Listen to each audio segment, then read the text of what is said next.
First things first, assessment of Salford Red Devils in the first half of 2019.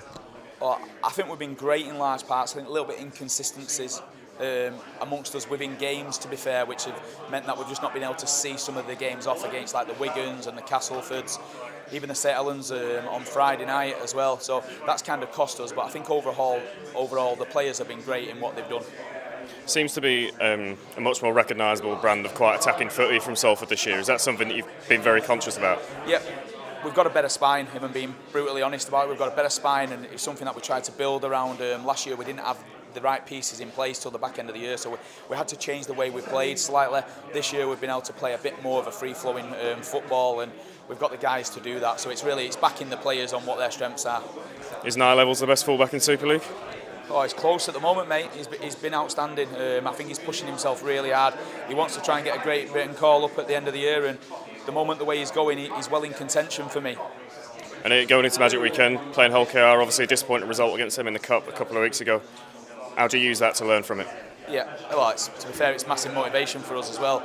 We were poor in that game, and we need to remedy that this weekend, really. So we'll be going at Hull KR full throttle.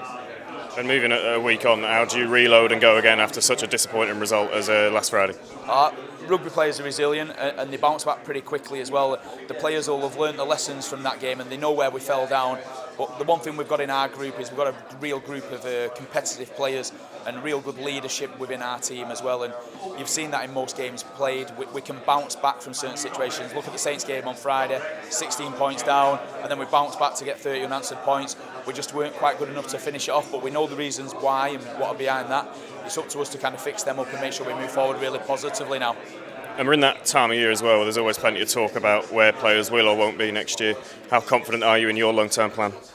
Like I say, we probably don't have as long-term plan as most other clubs just because of what our situation is really. We're not having a benefactor. But what we want to do is we do want to try and build, and we have an eye on the future with what we do by bringing players in and kind of our recruitment. Our recruitment's been pretty good over the last few years, we feel, with bringing players in maybe from lower leagues and elevating them, but that's obviously selecting the right player and making sure that they've got the right commitment levels to fit in our team.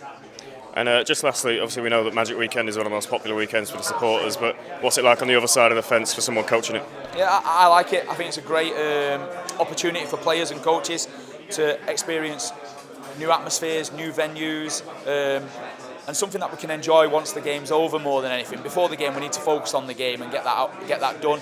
Once that's done, then we can enjoy the atmosphere and everything else that it brings with it.